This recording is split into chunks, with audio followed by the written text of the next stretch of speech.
al progresismo. Bien, para los que no me conocen, mi nombre es Carlos Socorro, vivo aquí en Canadá y como ciudadano he usado mi derecho a la libertad de expresión para conformar esta plataforma donde puedo emitir opiniones acerca de los acontecimientos que ocurren, no solo en Canadá, sino también en América Latina. Y, por supuesto, son muchísimas las inquietudes que ciudadanos como yo tienen al ver este avasallar de situaciones que ocurren en el plano cultural, en el plano económico, que bien valdría la pena empezar a conversar. El caso de Venezuela, como soy venezolano, eh, para todos nadie es un secreto que es un drama el caso venezolano. Tenemos una tiranía que se mantiene en pie y que muy por el contrario de querer seguir, vemos que se afianza cada vez más. Sin embargo, como si ya no fuera suficiente desgracia o drama, del otro lado vemos que hay una dirigencia política que trata de vender un discurso para, por supuesto, atrapar mucho descontento que en efecto lo hay. Ahora bien, dentro de las cosas que estamos viendo para el caso venezolano, es ver cómo empiezan a surgir propuestas desde lo que se pudiera considerar como, o como muchos lo han expresado, ofertas liberales. Si bien es cierto que el socialismo es una desgracia, si bien es cierto que el socialismo ha traído muerte, ha traído ruina, ha traído exilio, ha traído mucha tristeza, desunión, no menos cierto es que el liberalismo también tiene lo suyo. Quisiera empezar este programa con un invitado muy especial, con alguien quien desde su experiencia, su conocimiento, va a poder darnos luces sobre lo que son algunos conceptos que a mi juicio son imprescindibles para empezar a dar la batalla cultural. Vemos cómo se quiere vender un discurso progresista, un discurso inclusivo, haciendo ver como que, bueno, que el progresismo, que el liberalismo es la mejor solución. Entonces quisiera darle la bienvenida a un gran amigo de esta casa, que es segunda vez que lo tengo por aquí. Su nombre es Horacio Justo, para los que no lo conocen. Horacio Justo, fundador de Fundación Libre Argentina, director de las Resistencias Radio, escritor, ensayista, conferencista, columnista en medios nacionales e internacionales y autor de 2 excelentes libros. El conservadurismo en 10 reflexiones y el libro negro del ecologismo, que salió hace muy poco. Por aquí tengo el libro de El conservadurismo en 10 reflexiones, el cual gratamente lo recibí con una muy bonita dedicatoria de parte de Horacio. Horacio, te doy las gracias por esto. Y bueno, bienvenido Horacio, bienvenido a Cudeta en esta oportunidad. Bueno, muchísimas gracias de corazón realmente por la invitación. Para mí es un gusto poder compartir acá. Lo que siempre le digo a mis alumnos en la carrera de filosofía, hoy quizás me toca estar como expositor, pero estamos todos aprendiendo. En ese sentido, siempre invito a la gente que ve las clases mías, que asiste a mis conferencias o que de repente ve algún video luego, que nos sirve mucho, que también dejen sus comentarios, sus inquietudes, sus apreciaciones, siempre del respeto, porque creo que este camino de la filosofía es un camino de un constante andar, de un constante movimiento, en búsqueda de aproximarnos a la verdad, que la verdad es una, que es objetiva, que es trascendental, pero que en más de una ocasión escapa a nuestros límites de conocimiento y por eso tenemos que tener la humildad de quizás a veces repasar nuestras propias ideas, nuestras propias ideologías, nuestras propias posiciones. Así que creo que en buena hora que se den este tipo de programas, no solo en Canadá, no solo en Venezuela, sino en el mundo entero. Gracias, Horacio. Y sobre todo, Horacio, porque, mira, en Venezuela, después del año 1958, a la salida del dictador Marcos Pérez Jiménez, que es un dictador de derecha, prácticamente la derecha en Venezuela decayó, murió. De allí para adelante lo que se montaron fueron dos partidos socialdemócratas de izquierda, Acción Democrática y COPEI. Ellos empezaron, a través de un bipartidismo, pues empezaron pues, a hacer vida política y por supuesto que lo que tenían que ver esos pensamientos de derecha fueron decayendo y fueron desapareciendo a lo largo del tiempo. Al punto que hoy en día decirse de derecha en Venezuela es casi que un insulto, es casi que ir en contra de la naturaleza prácticamente. Hay muy pocos referentes en Venezuela que son quien dicen orgullosamente que son de derecha. Sí los hay, te los pudiera contar con una mano, pero quedan algunos reductos de la derecha en Venezuela un poco reducida, un poco disminuida. Y en ese aspecto de la derecha en Venezuela que queda, te pudiera hablar de que hay una corriente liberal a mi forma de ver, desde lo que tiene que ver esa vieja concepción de la derecha economicista, seguridad, obras públicas, bueno, prácticamente eso, ¿no? Seguridad, justicia y obras públicas, que a los días de hoy, esa derecha queda como que patinando y queda bajo con ciertos baches con lo que tenemos hoy en día. También tenemos, entonces, una derecha más economicista. Eso es lo que va quedando en Venezuela, más al estilo de Reagan, que no es que sea mala y no es que la economía no sea importante, sino que yo que vivo aquí en Canadá me doy cuenta que las amenazas no son solamente en el aspecto económico, sino también en el aspecto cultural y que pudiera trascender y trastocar incluso hasta nuestros hijos.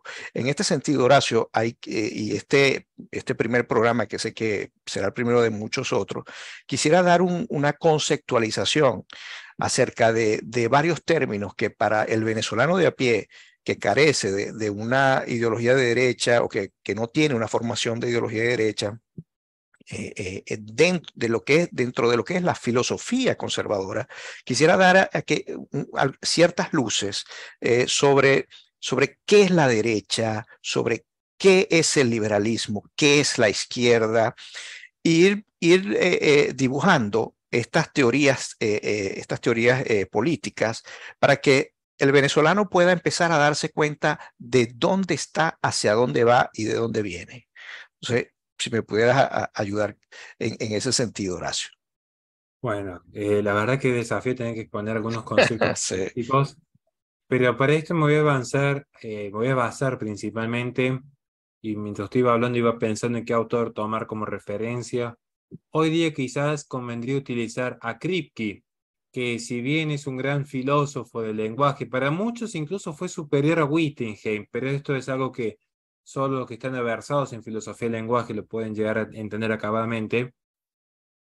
Lo que sí rescato yo de esta gran figura de Kripke, que él era esencialista. ¿Y por qué digo esto? Porque si bien vamos a hablar un poco de filosofía política, qué importante volver a esta noción del esencialismo, descubrir lo que es la esencia. Nosotros cuando damos clases de metafísica siempre explicamos en el primer día que no confundan forma con esencia, porque esencia es aquello que es. El tema es que la forma es el principio actual, no me da tiempo de explicarlo, pero nos quedemos con esta idea.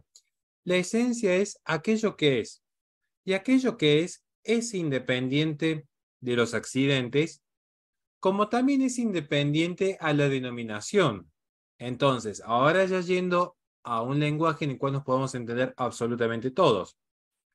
Yo en este momento estoy hablando con mi queridísimo amigo Carlos Socorro. Él tiene una esencia.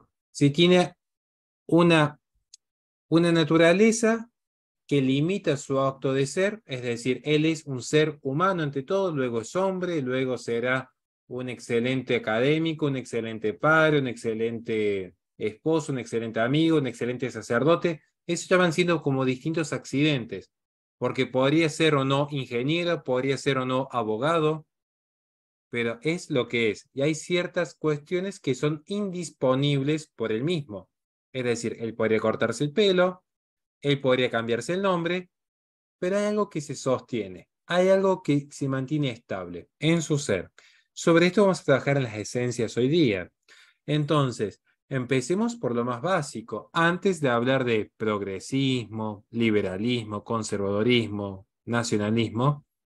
Primero, ubiquemos derecha o izquierda. Ujú. Son términos complejos. Para esto me voy a basar, para que quiera ir tomando nota, en Aristóteles.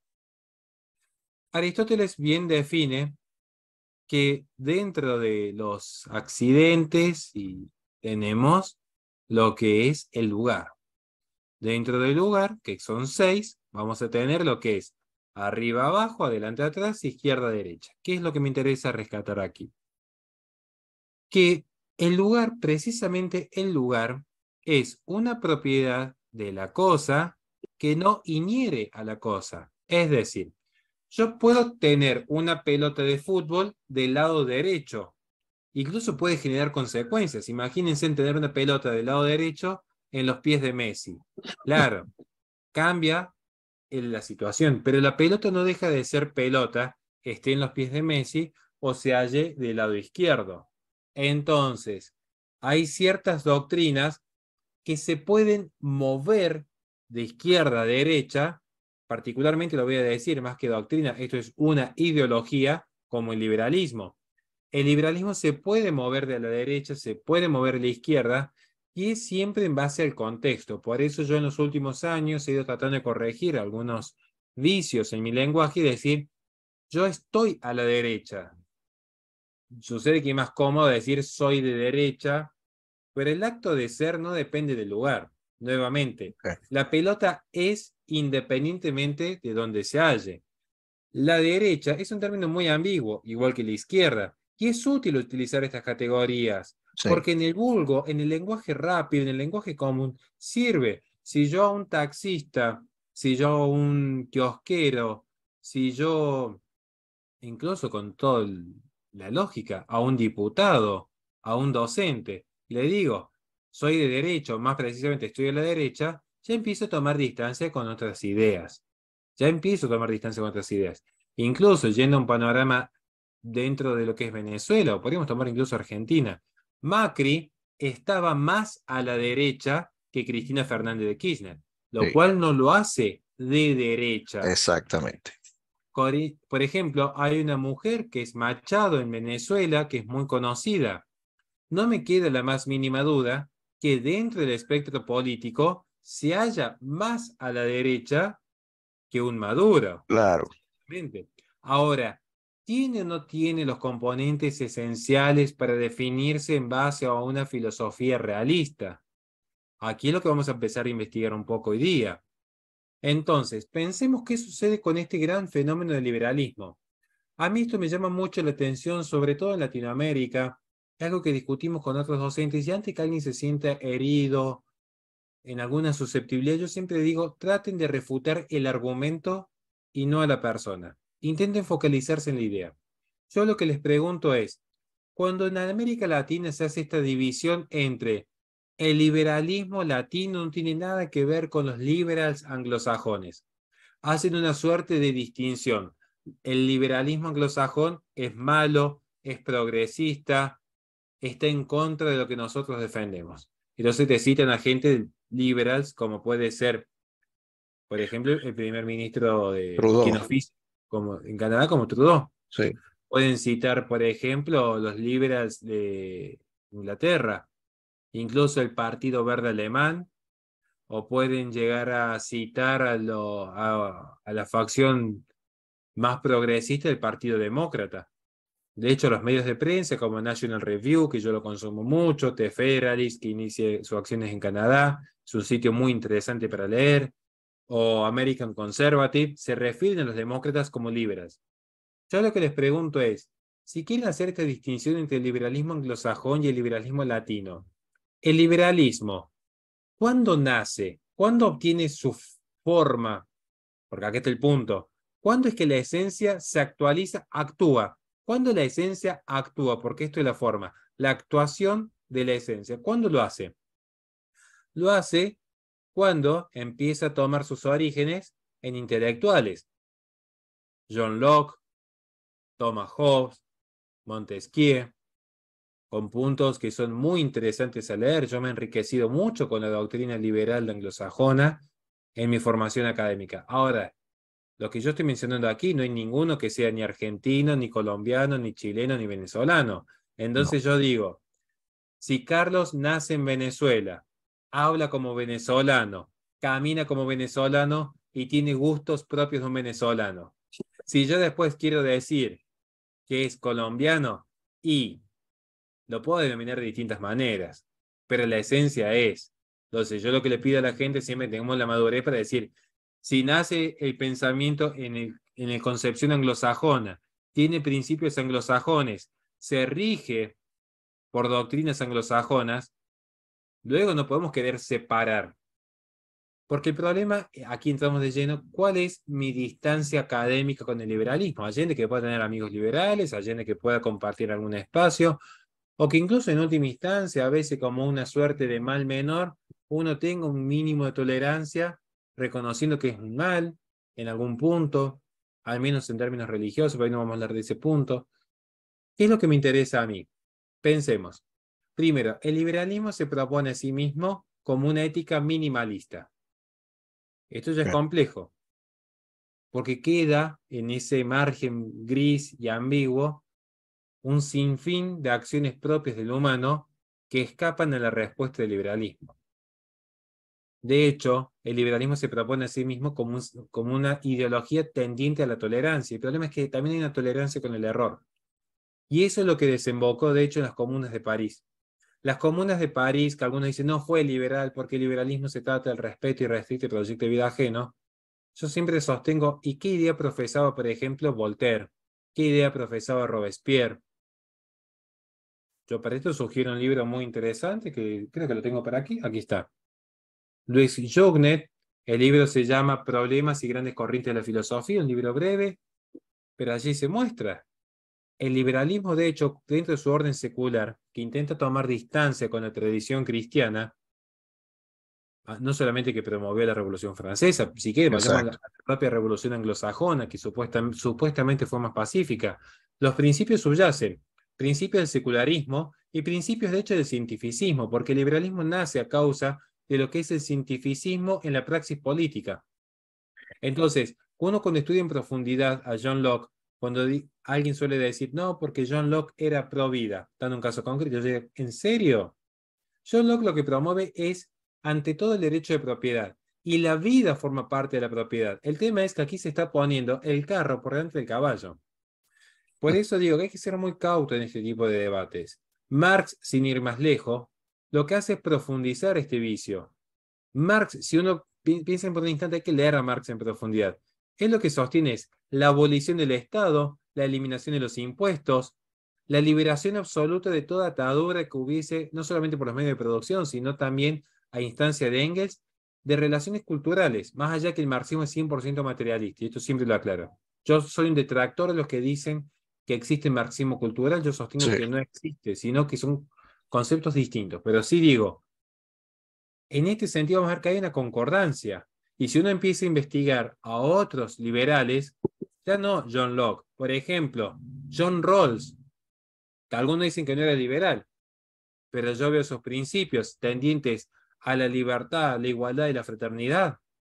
Cuando yo veo que algunos lo que están promoviendo es la eliminación del Estado, la eliminación de toda jerarquía, la supresión de la fe, eliminar la tradición cristiana, eliminar los institutos propios de una sociedad natural, como es, por ejemplo, la familia, como son las comunidades, son instituciones naturales. Sinceramente, que luego se digan liberales o antiliberales, eso me tiene sin cuidado. Por eso digo que hay que ser muy cauto y muy maduro. Yo entiendo que hoy, por ejemplo, un venezolano promedio, ante el hambre fatal que se vive en tan gloriosa nación, una nación noble llamada a trascender que ha caído en manos de corruptos y que lo intentan año tras año y sin embargo la nación se mantiene en pie a pesar del avasallamiento de la izquierda, uno se ve tentado de repente considerar que el libre mercado es la respuesta a todos los males. Yo lo que les diría es, miren, esto se lo explico como docente de filosofía en una carrera universitaria y ya no como economista, porque economista no soy. Yo lo que les diría es, ¿acaso el libre mercado es un axioma? ¿Es una herramienta? ¿Es una técnica? ¿Qué es? Empecemos por allí. Que haya mayor descentralización de la economía, yo estaría de acuerdo. De hecho, es un principio que vamos a coincidir muchos conservadores, por ejemplo, Russell Kirk. Russell Kirk, ¿en qué significa conservador? Capítulo 2 de los 10 principios conservadores. Él establece que claramente que para el ejercicio de la libertad personal se requiere el respeto a la propiedad privada y se establece un canon de mínima intervención y si es lo posible, que quede todo a manos de las jerarquías naturales. Sin ir más lejos, Jordan Peterson Sí, establece este principio de jerarquía natural.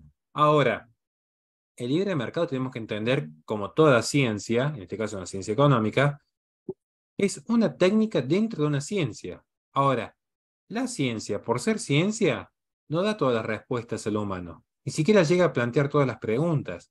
Sin ir más lejos, si yo estuviese en un debate con una bióloga, y hace poco lo han visto, lo que me han visto debatir sí, contra una médica feminista, yo la la vi. mujer era una médica aversada en medicina. Yo no discuto si tendrá su título o no, pero se lo concedemos. No supo definir qué es la vida. Solamente pudo concederme cuando yo dije, para la biología, la vida es cuando se da un fenómeno en específico. Reproducción celular autónoma, respuesta al estímulo externo y metabolismo propio. Ahora, el qué es no lo aporta la ciencia. La ciencia nunca va a responder el qué es en ese sentido trascendental. El qué es la vida, qué es el tiempo, qué es la muerte. Describe el fenómeno. Sí. La economía me puede explicar quizás cuáles son los mecanismos más rápidos para generar mayor prosperidad económica. Yo no lo discuto. Quizás venga un plan de acción de algún miembro del equipo de Donald Trump que diga, bueno, el respeto a la propiedad va a permitir esto. Ahora, de allí a confundir aceleración del capital, que de hecho muchos marxistas también lo definen. Cuidado con eso, ¿eh? Cuidado con ese fenómeno. Que si vamos a indagar un poco, hoy el globalismo no crean que es muy comunista que digamos. Pero allende de ese punto. Vamos nuevamente. La economía no me va a explicar, por ejemplo, para qué necesito ser libre, o por qué debería ser libre, o qué es la libertad. De hecho, el propio liberalismo no puede definir acadamente qué es la libertad.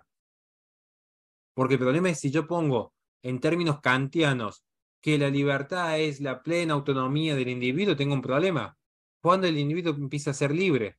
Ujú, Cuando termina el secundario, por algo Kant defendió que el gobierno debía formar a los ciudadanos, o sea, un liberal defendiendo que el gobierno sea el que forma a los ciudadanos. Entonces es el propio gobierno que el liberalismo supuestamente combate el que establece cuál es el canon del ciudadano apto para vivir en la ciudad. Y no en vano, Aristóteles, como Platón, sostenían que la democracia, más en si viesen lo que es la democracia liberal actual, era la peor forma posible de gobierno, porque era la menos virtuosa. Entonces yo con esto concluyo, como esta pequeña introducción, y lo que digo es, hay que ser cautos, porque el libre mercado es una técnica económica. Ahora, si para mí la libertad es un fin en sí mismo, lo cual es discutible en sede filosófica, si para mí la libertad es un fin, tengo dos grandes problemas. Primero, lograr establecer la base epistémica por la cual yo llego a considerar que ese es el fin de la persona. Y segundo, el tema es, ¿qué sucede cuando un medio se convierte en un fin? Porque si el fin es la libertad, ¿cuál es el medio?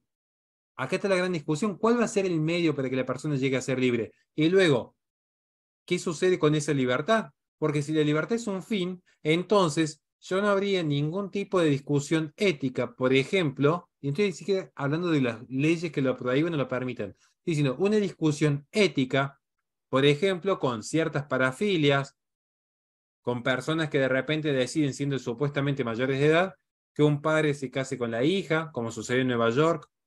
¿Qué sucedería de repente con los fenómenos de la poligamia que habilita a un sistema tiránico como sucede en Medio Oriente, porque se destruye el núcleo exogámico, monogámico y verdadero del matrimonio institucional de Occidente, que era el principal foco de ataque de Engels.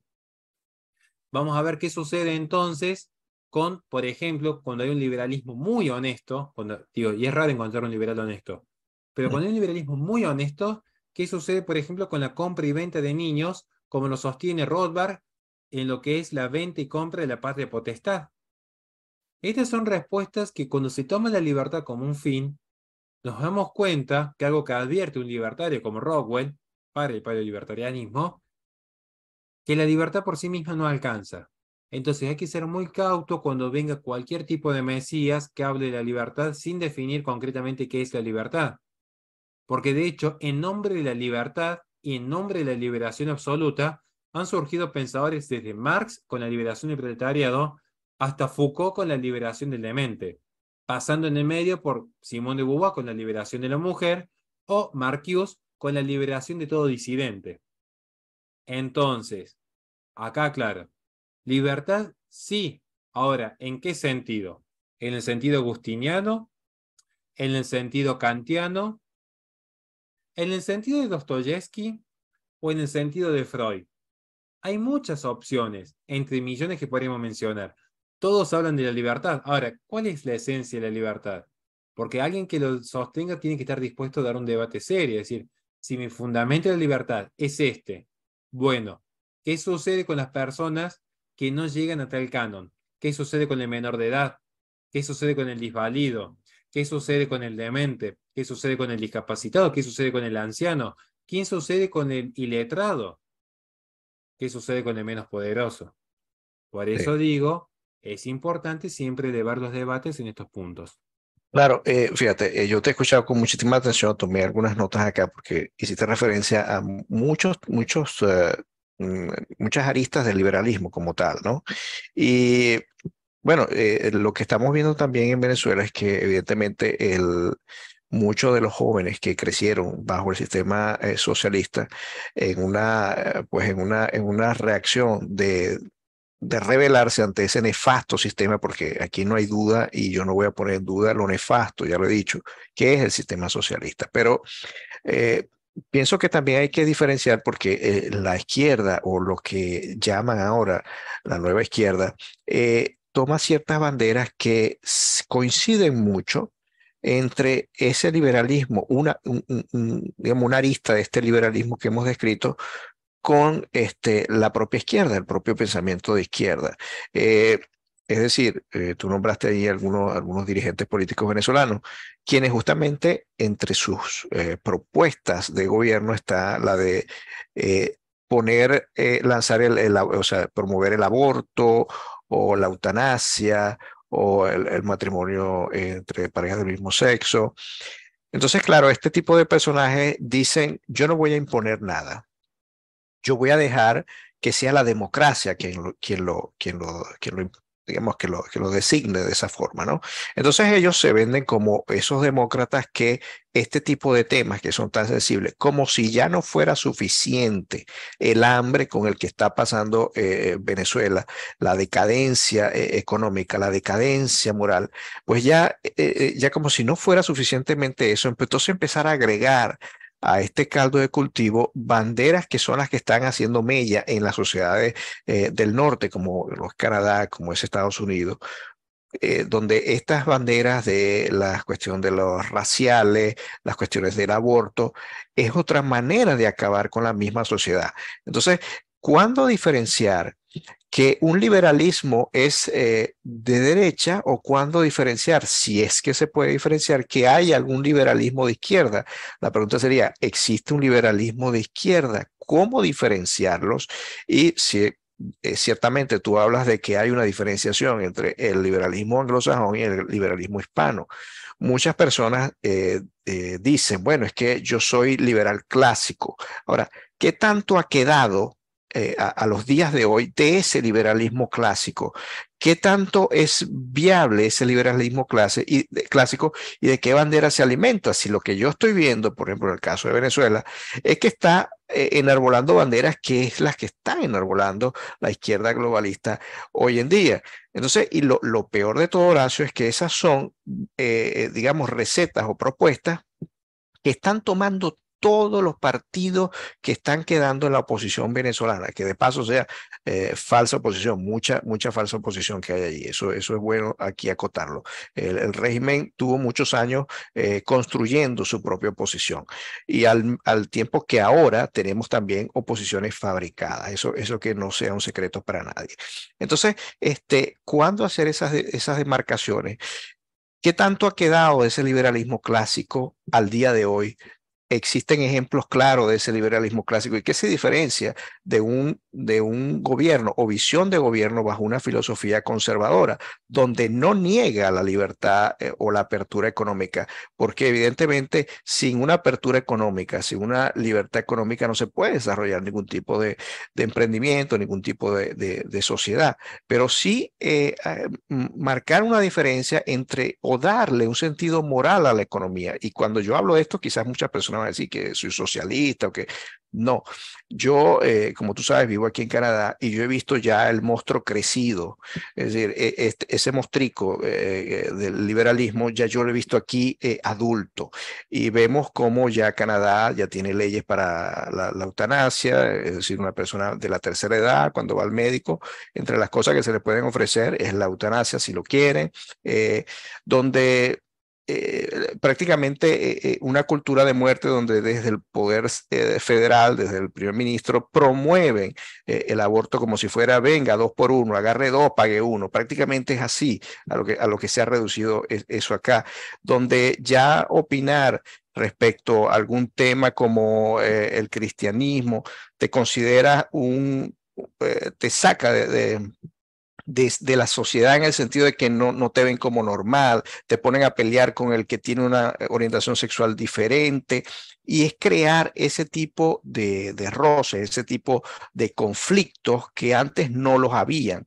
Ahora, yo veo que esto está bajando a América Latina, esto está bajando y está llegando a Venezuela. En Venezuela hemos visto cómo ya se empieza a hablar de la ideología de género, ahí empieza a haber textos explícitos sobre este tipo de ideología, de sexualidad hacia los niños.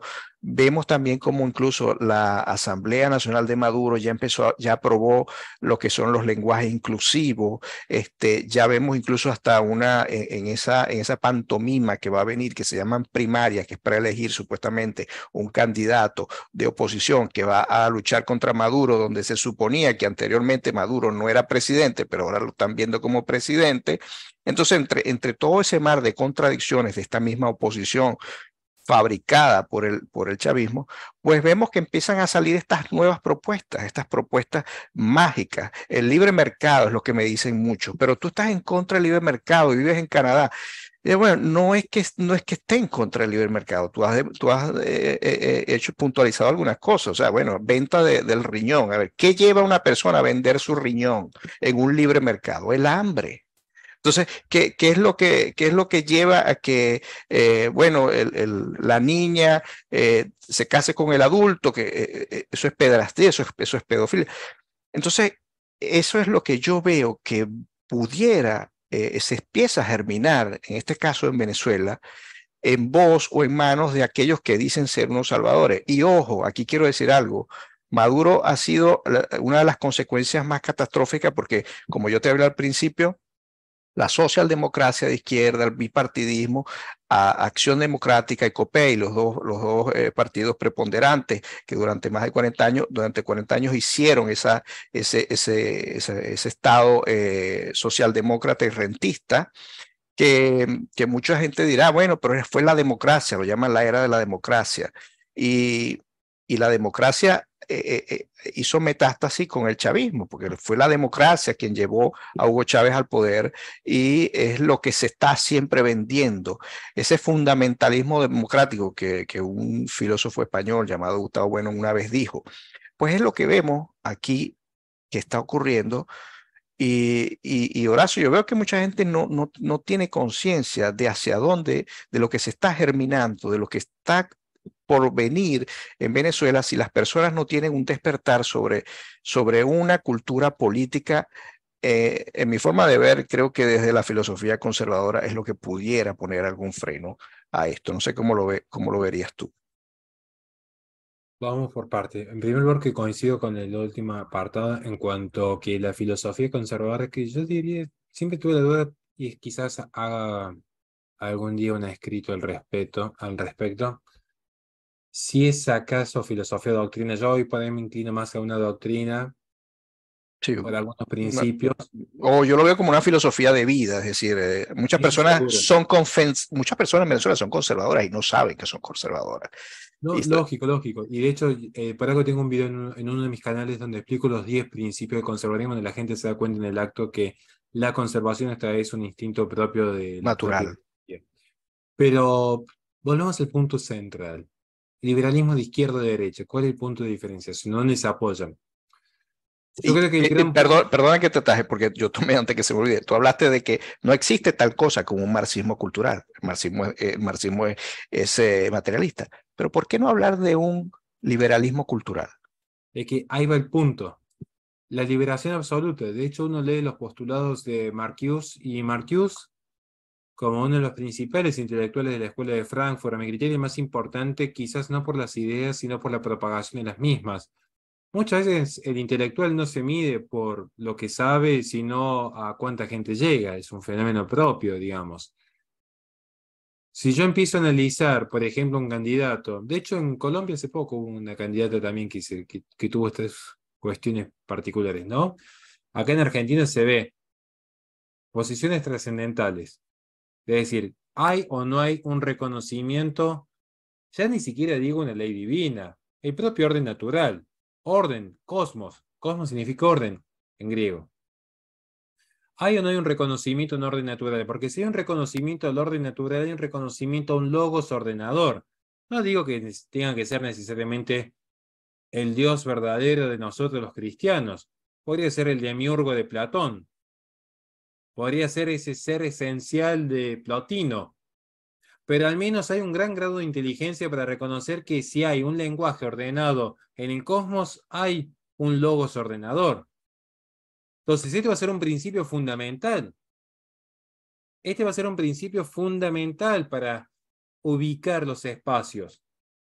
Porque una persona que concibe lo que es el orden natural va a entender de allí que, primero, el Estado no debería haber nacionalizado barra estatizado el matrimonio heterosexual en ningún momento, porque es un sacramento propio de la Iglesia Católica. Es decir, todo lo que hizo el Estado posteriormente ya era algo que escapaba de su competencia. Pero si encima que nacionaliza y estatiza el matrimonio heterosexual, luego intenta regular el matrimonio homosexual, que es un oxímoron, digamos. Pero bueno, lo voy a utilizar aquí para que se entienda. Sí, A mí me sorprende porque hay muchos liberales promoviendo el matrimonio sí. igualitario, o sea, están promoviendo que el Estado, que el poder político tenga mayor presencia, regulando incluso el amor entre dos adultos. Algo que hasta yo, que soy conservador, católico y toda la parafernalia que le quieran poner alrededor, hasta yo diría que tiene que hacer un político regulando la vida de dos adultos en su intimidad. Luego, el biopoder. ¿Qué diferencia va a haber entre un Foucault que establece y que estudia lo que es la relación de biopoder, que incluso hasta estaría en contra en algunos puntos, en algunas prácticas actuales, a una liberal como Gloria Álvarez, que promueve la eutanasia, el aborto procurado, sin ver lo que son las relaciones de poder fáctico? Hay todo un organismo internacional, que esto lo demuestro en mis libros, en mis conferencias, en mi último libro, dedicamos un capítulo entero a esto, cuando hablamos de control de población. Desde 1927, cuando existía la Liga de las Naciones, promoviendo un control exhaustivo en la tasa de natalidad de las naciones emergentes, principalmente América Latina y China. Y luego dicen que la promoción del aborto procurado es simplemente una política liberal. Yo diría, sí, estoy de acuerdo con esa política liberal. Estoy de acuerdo, justamente, me estoy dando la razón. Porque el Estado moderno ya es una invención del liberalismo para ponerle fin a las poliarquías católicas y medievales, mal llamada Edad Media. Entonces, aquí lo que estamos viendo es, ya sea regulando o desregulando, la acción política está. El punto es que quiera sea o no, hoy legalizar el aborto procurado, además que es un atentado contra la persona, pero esta gente ni siquiera reconoce como persona lo que es persona. Yo al día de hoy espero que un liberal pro aborto se anime a dar un debate serio y debatido con un anarcocapitalista, con un objetivista, que también son llamados randianos, con socialistas, eh, con un liberal libertario, que es Iván Carrino, y nunca escuché una respuesta coherente en las tres exposiciones con tres tipos de liberalismo distintos. Ninguno de los tres me pudo definir cuándo inicia la persona. Si cuando tiene acto de conciencia, cuando inicia el desarrollo del sistema nervioso central, si es en el nacimiento. Es más, me tocó debatir con un liberal, ahora que lo recuerdo, que también defendía el aborto hasta el momento previo al nacimiento. Está en mi canal. Entonces digo, si tiene una ideología que no se puede poner de acuerdo cuando hay persona, ¿cómo se pueden llamar luego que son una doctrina humanista? Porque Mm, dice, nosotros somos los padres del humanismo. Bueno, fantástico. ¿Cuándo inicia el ser humano? Porque si no me puedes definir el punto inicial del ser, se genera un vacío donde parecería el gato de Schrödinger. Porque había un momento en que hay un ente que es y no es humano. Para algunos liberales es humano, hay que protegerlo. Para ese mismo ente, para el mismo liberalismo, no es humano. Entonces, a mí me sorprende el nivel de fanatismo que luego nos tienen de fanáticos los que creemos en Dios, pero al menos nuestra creencia religiosa es coherente, por donde se mire, porque tiene respuesta para todo. Es así es. coherente, hay que leer la Suma Teológica, hay que leerla y estudiarla. Pasa que muchos critican sin haberla leído, porque claro, no es lo mismo leer un hilo de Twitter que leer la Suma Teológica. Yo la entiendo, cada uno de acuerdo a sus capacidades. Claro. Entonces, yo entiendo que algunos se han limitado a creer que el liberalismo es lo que algunos dijeron en Twitter que es, y también entiendo que son muy pocos los que le han dedicado tiempo a la Suma Teológica. Insisto, cada uno de acuerdo a sus capacidades. Yo no juzgo, estoy diciendo una obviedad. ¿Por qué yo no levanto 100 kilos de press de banca? Porque no, ni siquiera voy al gimnasio, me dedico a hacer artes marciales. Entonces, excede a mis capacidades ni siquiera hacer 10 flexiones de brazo de corrido. Entonces, esto hay que tenerlo en claro. El liberalismo, izquierda-derecha, y veamos, ¿abraza o no abraza un orden natural? ¿Es consecuente? ¿Es universal? ¿Es coherente? ¿Es aplicable en todo contexto y todo lugar? Veamos un ejemplo concreto. La ética. ¿Cuál es el principio ético que rige el liberalismo? El respeto irrestricto del proyecto de Mm, vida ajeno. Yo no voy a hablar acá ni siquiera de la regulación, porque este es el problema de algunos que piensan que toda esta discusión pasa por el Estado. Al contrario, por mí fuese que el Estado desaparezca como esta abstracción impersonal y coercitiva de la modernidad. Volvamos a las poliarquías medievales, que fueron 1000 años de estabilidad y de paz, donde surgen las universidades, donde surgen los grandes hospitales públicos, donde surge la ayuda caritativa sin coacción. Yo digo, breguemos por eso. Ahora, vamos a la ética. ¿Qué es la ética para el liberalismo? Yo he leído varios autores, nunca encontré un concepto que sea coherente uno con el otro. No lo encontré todavía. Alguien me dice el respeto irrestricto del proyecto de vida ajena. Yo pregunto, fantástico, en ese concepto tan difundido, si la ética es eso, si la ética es eso, yo lo que quiero saber es, ¿qué diría un liberal coherente y honesto?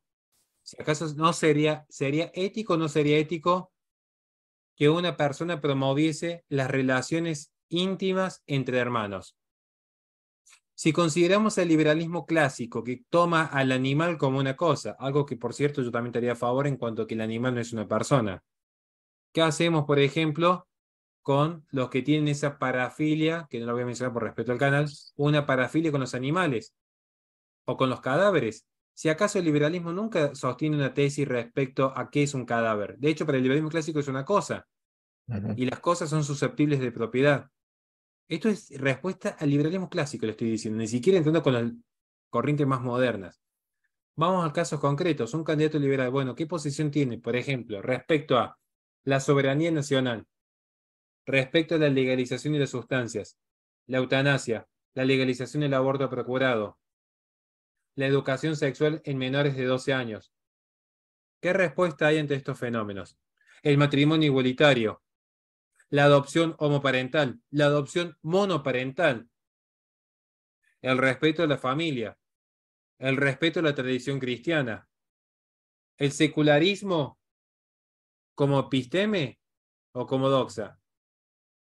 Porque uno puede opinar desde el secularismo y es doxa. Ahora, cuando se convierte en episteme y ya y pasa al plano político, te dicen, no podés promover los valores cristianos desde la función pública. No podés hablar en favor del cristianismo en la función pública. No podés promover la cristiandad con el erario público. Y dice, fantástico, ¿y qué promovemos? El secularismo. No podés rezar un Padre Nuestro siendo diputado, pero sí podés promover, por ejemplo, lo que la ONU promueve.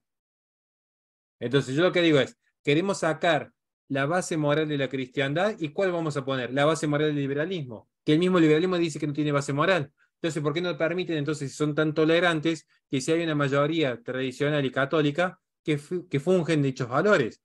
Si hay una mayoría cristiana en Estados Unidos, ¿cuál sería el inconveniente que quieren restablecer la cristiandad en Estados Unidos? Si son coherentes. Entonces, por un lado, sostienen que existe una libertad plena, por ejemplo, para que un niño pueda escapar a la formación de valores de los padres, pero luego, si hay muchos padres que quieren dentro de su comunidad formar una, una comuna cristiana, ya no, porque eso sería totalitario. Entonces, cuando muchas veces sucede esto, atacan y quieren promover el Estado en esa inclusión forzosa. Yo digo, ¿qué sucede aquí?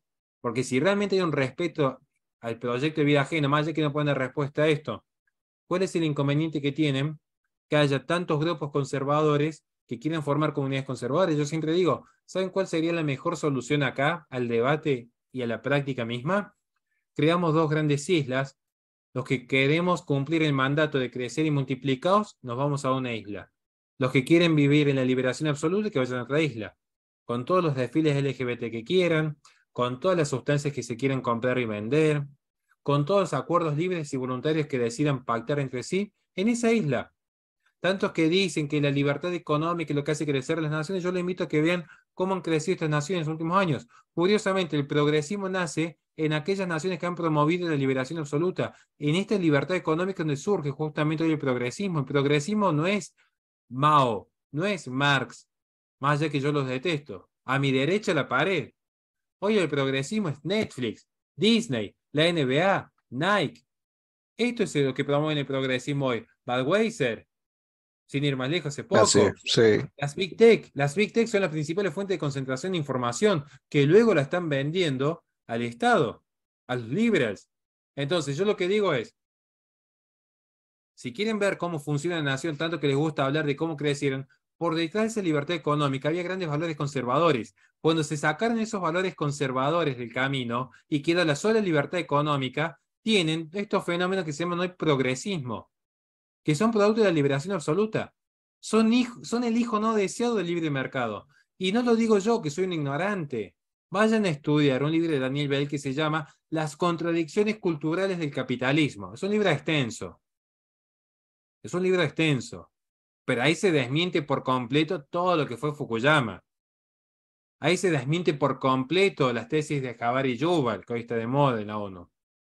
Ahí se desmiente por completo lo que pueda llegar a sostener cualquier pensador de actualidad. Sin ir más lejos, Peter Singer, el utilitarismo encarnado en la actualidad, refleja que el utilitarismo, como tesis moral que toma la ONU, está en las antípodas de un marxista. Y obviamente que también está en las antípodas de un cristiano, porque son hijos del consecuencialismo de Jeremy Bentham. Un Jeremy Bentham que de hecho hoy fungiría como un liberal clásico, si lo quieren ver incluso. Por eso digo que estudiar filosofía política es complejo. No hay que aventurarse, insisto, es un gran acto de humildad repasar, porque yo mismo lo tengo que hacer con mis propias ideas en más de una ocasión. Decir, quizás en esto me estoy equivocando. El cambio no es malo por sí mismo. El cambio puede ser que eleva al sujeto como santo o que lo degrada como bestia. Lo explica Santo Tomás de Aquino. Por algo tenemos dos naturalezas. La primera naturaleza, que es nuestra esencia, y la segunda naturaleza, que es el uso que hacemos de nuestra alma racional, con la inteligencia hacia la verdad y la voluntad hacia el bien. ¿Evolucionamos hacia un mejor porvenir o seguimos en el nivel de fanatismo que es propio del dogmatismo? Dogmatismo propio de las escuelas presocráticas. Insisto, esto es mucho más profundo que una discusión de Twitter. No, y no, no solamente lo profundo, sino que también muchas personas que no pueden, que no dominan estos temas se tienden a confundirse. Y por eso es que ellos toman ventaja de estas cosas y por supuesto lo que empiezan a vender o a promover son esos caramelos de cianuro, que digo yo, que es con lo que pueden enganchar especialmente a los jóvenes. ¿quién no va a querer salir de un régimen socialista? Claro, hay que salir de un régimen socialista, pero no podemos brincar de un régimen socialista a un régimen a un régimen liberal, se pudiera decir, de un régimen liberal donde ya yo, según mi experiencia, veo a lo que puede llegar a convertirse un régimen liberal. Nadie está aquí en contra ni hablando en contra de la libertad o la apertura económica, por nada que ver, pero una apertura económica sin algún tipo de recato, sin algún tipo de moral, y con esto no quiero decir que es que yo soy un santo, para nada, nada más lejos que eso, no soy ningún santo, pero sí tener algún tipo de recato mínimo en cosas como las que yo estoy viendo por acá. El ir a las escuelas transvestis, a leerle cuentos a los niños, empezarle a conversar sobre sus experiencias y motivarlos a que se vistan del sexo contrario, eso no está bien. Eso no está bien. Y la persona que incluso sea hasta más secular, más anticristiana, pues tendrá que darse cuenta que no está bien. Entonces, esas son las cosas que yo estoy viendo aquí. Ahora, muchos me dirán, sí, pero eso no está pasando en Venezuela, eso no está pasando en Perú. No, pero se está empezando a germinar una semilla que ya yo la vi crecer acá.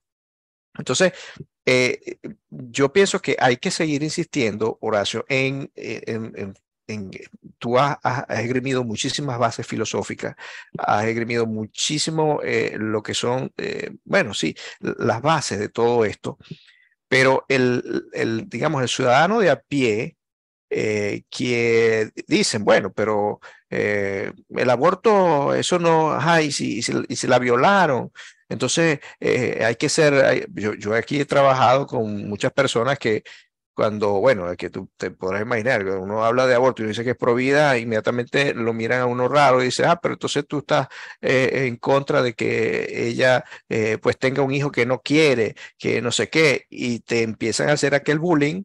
Entonces, bueno, uno opta por en lugares de trabajo no hablar de esas cosas, porque evidentemente nunca vas a salir ganando. Pero son los debates que se empiezan a dar ahora aguas abajo, allá en Venezuela, y que la gente está obviando.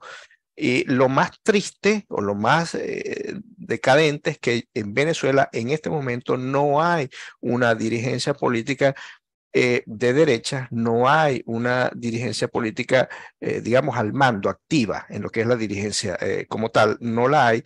Y lo que se quiere vender como derecha, o yo lo veo así, que pudiera incluso desmarcarse de lo que es un madurismo, porque no está con Maduro, pues tiene el mismo comportamiento de esa izquierda globalista que yo estoy viendo. Entonces, ¿cómo diferenciar la izquierda del liberalismo clásico? Si yo veo que están tomando las mismas banderas, especialmente cuando veo que hay ciertas similitudes entre el liberalismo y el socialismo. Ambos son ateos. O sea, ambos tratan de ver la religión como algo que no debe ser. Aquí, por ejemplo, en Quebec dicen que aquí no sé, aquí hay una ley donde nadie puede ir a trabajar en el sector público con un crucifijo, con nada, porque violenta la libertad del otro, y entonces tiene que ser secular, todo es secular. Entonces, ese secularismo del cual se sirve este liberalismo clásico, pues de una manera u otra empieza a ser mella en las creencias tradicionales de cada sociedad. Y eso es lo que yo pienso que hay que meterle a la gente en la cabeza de que no se van a dejar embaucar por eso. Y es la visión que te digo, es la visión de un ciudadano de a pie, porque yo no soy un intelectual, ni mucho menos. O sea, yo es lo que recojo de lo que veo en el día, de cuando voy a trabajar, de cuando voy a las reuniones de las escuelas de mis hijos, de lo que les pregunto todos los días, que, qué le dijeron, qué le dieron. Y, y bueno, son esas cosas que yo estoy viendo que sin necesidad de tener una gran intelectualidad y de leer tantos libros, me doy cuenta que no están bien. Ahora, ¿cómo hacerle entender a una persona de a pie que estas cosas no están bien y cómo reaccionar? ¿En qué momento deben reaccionar las sociedades cuando empiezan a ver estos síntomas? Y el momento de reaccionar es siempre lo más pronto posible antes que sea demasiado tarde, antes que el mal avance, digamos. A ver, pensemos rápidamente yendo el caso de Venezuela, como en Argentina, como en Chile. Hoy América Latina está teñida de rojo, pero durante mucho tiempo Brasil coqueteó con la socialdemocracia. Durante mucho tiempo Venezuela, antes de la llegada del chavismo, también estuvo plegada a la socialdemocracia. 40 años, sí, señor. Durante mucho tiempo Argentina se plegó a esta socialdemocracia globalista, primero en los 90, luego con Macri. Chile, cuando decidieron decirle que no a Kast y apostar a Piñera, abrieron las puertas de par en par a lo más profundo del globalismo. Perú es un caso de conflicto político constante. Colombia, durante mucho tiempo, también apostó a la socialdemocracia. México, otro caso más. La reacción tiene que ser lo antes posible siempre. La reacción tiene que ser una reacción dura y contundente, pero sobre todo hay que entender que esta reacción no tiene que ser necesariamente un activismo político, sino que son mucho más profundas. A veces las reacciones pueden ser desde la cultura, como estamos haciendo en este espacio, desde la propia familia.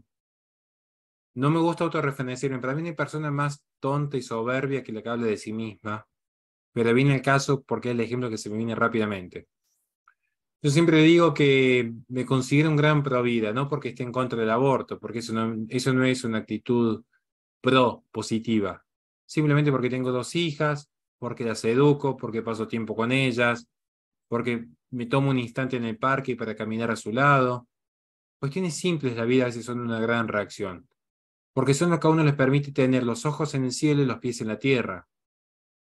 Ciertamente estamos viendo que hoy avanza una suerte de liberalismo tendiente a la liberación absoluta, y claro, el tema es, rota la soberanía nacional, queda un globalismo Mm. emergente. Y si uno empieza a ver cuáles eran los postulados revolucionarios de Francia, se están cumpliendo acabadamente. Libertad, igualdad y fraternidad a nivel global. Que por detrás hay una gran logia, pero que no viene el caso hoy mencionar. Entonces, ¿cómo tiene que ser una resistencia? Siempre dije, toda resistencia tiene que ser astuta como la serpiente y mansa como la paloma. Prudente. La resistencia tiene que ser prudente. Hay que saber qué discusiones dar y en dónde darlas. En ese sentido, hoy ante el régimen chavista, es bueno tener en claro, tener en claro, que caído Maduro quizás pueda ascender a algún gobierno liberal, pero hay que tener en claro es qué promueve este gobierno, qué posición va a tener respecto a las drogas, el niño por nacer, la familia, cuestiones básicas. Porque si no, es simplemente solucionar un problema, pero no solucionar el mal. Al contrario, hoy, de hecho, podemos ver que Canadá es de las mayores esclavitudes que se pueden vivir en el mundo moderno. Canadá, que parece un país del primer mundo, más allá de la presión impositiva que tienen, uno diría, bueno, los servicios funcionan, sí, pero ¿por qué se dio el convoy? No puedo dar más comentarios porque sé cómo funciona la plataforma, a mí ya me han retirado videos. En Canadá, ¿por qué surgió el convoy? Claro, fue una reacción. Canadá hoy tiene políticos que quizás no están entrando con AK-47 a los barrios como hacen en Venezuela, entran con zapatos rosas. Entonces yo digo, Entrar en tacones, sí. no dejan de ser parte del problema. Porque no importa si hacen el mal con un AK-47 en una villa miseria o si entran con tacones rosa al recinto.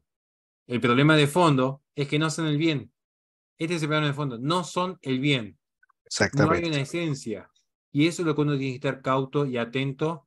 Insisto, a veces por la coyuntura uno termina votando el mal menor en la emergencia. Pero hay que recordar, lo emergente no significa lo importante. Esto es lo más clave a destacar hoy día. Tener en claro qué es lo importante. Y el cambio empieza siempre por uno, la resistencia empieza por uno. ¿Cómo la vida hoy me encuentra parada? Si hoy, esta noche me muero, ¿cómo me encontró parado la vida? Y esta respuesta no te la va a dar nunca un político. Entonces, quitarle la fe al político y depositarla en Dios ya es un gran salto. Aunque sea uno, ya ahí sería un gran salto. Y el resto va a venir por decantamiento puro. Perfecto, Horacio, me quedo con estas palabras, estas últimas reflexiones que hiciste, que sin duda que por allí empieza todo, ¿no? Es una excelente manera de resistir. Sobre todo hoy, quienes estamos de este lado somos los subversivos, nos ven como esos que en los años 70 se oponían al statu quo, pues que ahora el status quo es la izquierda. Y entonces ya quienes pensamos contra contra de ellos, entonces ya somos objetivos. Entonces, yo no me quiero ir sin antes, primero que todo, promover, mostrar tus libros, porque tú hiciste un excelente libro que se llama Conservadurismo en 10 reflexiones, que tú cordialmente me regalaste, y me lo regalaste con una muy bonita dedicatoria. Diré que de los dos que me regalaste, uno me lo agarró mi suegra y no me lo quería dar, se lo regalé. Luego ella se lo prestó a un amigo y, en fin, es muy bueno. Yo a veces lo leo, lo releo, lo vuelvo a leer y se adapta muchísimo, muchísimo a lo que está ocurriendo hoy en día. Porque yo cuando leía a Scruton, el de Cómo ser conservador, él lo ambienta en esa Inglaterra de los años 70, y esto es un conservadurismo moderno, vamos a decirlo así, ¿no? También quiero hablar sobre tu último libro, que es el libro negro del ecologismo. Nosotros, la última conversación que tuvimos fue acerca de esta religión climática, donde tú esgrimiste varios argumentos en esa época y me estabas comentando que, bueno, que estabas ya terminando tu libro. Ese libro, vamos a ver si lo vemos por acá, es el libro negro del ecologismo. Estos son tus dos últimos libros. Y tú, en síntesis, ¿qué quieres? Es decir, ¿cuál es el mensaje de este libro, el libro negro del ecologismo? Y el mensaje es simple y claro, es entender que el ecologismo es una ideología y como toda ideología plagada de errores y contradicciones. Principalmente hay dos grandes errores a revisar, que es lo que ponemos en el libro. Primero, no tomar el cambio climático antropogénico como dogma. El cambio climático nosotros sostenemos que sí existe, pero que en esta existencia hay que repasar el nivel de incidencia que tiene el hombre. Ciertamente tomamos de los registros históricos de la etapa romana y la etapa medieval hasta la propia medición de los últimos 120 años, donde, utilizando las premisas que aporta Judith Curry, la mayor climatóloga del mundo, Ivar Geber, premio Nobel de Física, Patrick Moore, el único científico que estuvo en el panel original de Greenpeace, allí podemos observar que en los últimos 120 años la variación climática fue ínfima, cero menos, en realidad es menos de un grado, 0,8 grados de variación en 120 años, donde en la etapa de mayor industrialización fue justamente donde más cae la temperatura, en los años 40 y los años 70, sumado que el gran salto que supuestamente da el clima, dentro de esto, insisto, 0,8 grados en los últimos 120 años, se da cuando empiezan a medir la temperatura en el océano. Aquí donde nosotros estamos exponiendo, primero, cómo han tomado como una nueva religión el ecologismo con estos datos, que repercuten en una forma específica de control demográfico. Y también exponemos lo que es esta noción tan confundida que hay entre ciencia y filosofía. De hecho, Ernst Haeckel, el creador del concepto de ecología, es el que está promoviendo la idea de que el ser humano es una especie más a la par de todo otro animal, con lo que implican los controles que hay por detrás. Entonces, nuestra tesis es, primero, que el ser humano, por su propia naturaleza racional, volitiva e intelectiva, se encuentra en una superioridad de dominio sobre todas las demás especies. Y luego exponemos cómo el ecologismo es utilizado a partir de premisas que surgen de errores cientificistas, que actualmente se ha convertido en una religión pagana y globalista, lo utilizan como mecanismo y dispositivo de control sobre todas las naciones emergentes y que curiosamente terminan abasteciendo, por ejemplo, a naciones muy contaminantes como China, que ostenta en este momento el mayor control sobre el mercado de paneles solares. Por citar un ejemplo, entonces, es lo que Sí, ponemos en este libro, lo sí. que es el gran mito del cambio climático y luego cómo se utiliza estas herramientas para crear un sistema totalitario a nivel global que implica desde el control demográfico hasta el control sobre la industrialización en las naciones emergentes. Sí, bueno, nosotros vamos ya para ir finalizando, a las personas quienes estén interesadas en un libro de Horacio, bien sea o bien sea el del libro negro del ecologismo, quiero que nos escriban para participar en un sorteo que queremos hacer el día 30 del próximo mes. de mayo queremos hacer un sorteo, pues para las personas que nos escriban a través de digitaldominion@gmail.com, escríbanos allí y vamos a responder cuáles son las condiciones para que puedan participar en este sorteo de este libro. Horacio, yo te quiero dar las gracias porque yo sé que, bueno, ya nos hemos extendido bastante. Sin embargo, esto es un tema que se pudiera conversar 3, 4, 5 horas más con todo de manera placentera. Pero lo que sí le vamos a prometer a los que nos están viendo es que vamos a seguir haciendo estos trabajos juntos, estos trabajos formativos, porque nuestra plataforma de contenido Digital Dominion, que es hecha por ciudadanos comunes, que van a trabajar, que tienen familia, que sacan un tiempo para poder preparar estos programas, porque tienen que cumplir un horario de trabajo, porque tienen que ir a la escuela, buscar a los hijos, pues entonces, de alguna manera, dar ese pequeño aporte, en mi caso, a mis conciudadanos venezolanos, pero que también le puede servir a todo el mundo, y se vayan formando en estas nuevas amenazas que van a venir, que abran los ojos, que por supuesto que con la debida formación biográfica de estos libros y de muchos otros, pues entonces empiecen a tomar ya esa bandera de poder ejercer una verdadera reacción. Bueno, Horacio, ya para finalizar, algunas palabras para finalizar. Simplemente agradecer el espacio, que es interesante poder compartir estas ideas, poder dialogar, poder ir aprendiendo.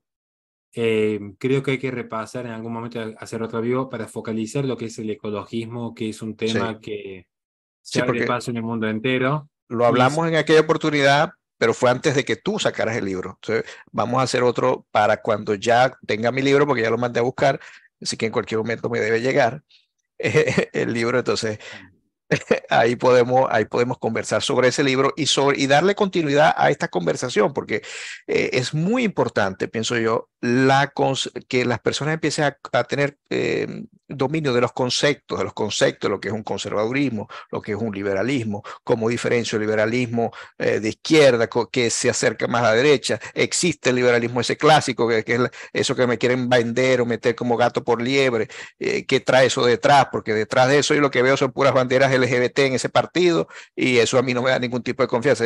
Ahí de clásico no tiene nada. Entonces, ese tipo de discusiones, empezar a llevarlas a los ciudadanos de a pie, quienes son los que no, en verdad, los que nos están siguiendo. Y bueno, te doy las gracias infinitas por tu disposición, porque yo sé que tú eres una persona ocupada, tienes tu familia, tienes tus estudios, tus clases, y bueno, te doy muchísimas gracias, te agradezco muchísimo, Horacio, por esta oportunidad que nos das a través de nuestra plataforma de Digital Dominio. Bueno, muchísimas gracias a ustedes, de verdad. muchas gracias, Horacio. Bueno, será entonces hasta la próxima oportunidad, donde tendremos otros invitados, nuevas discusiones, nuevos temas, y pues espero que hayan disfrutado este interesantísimo programa.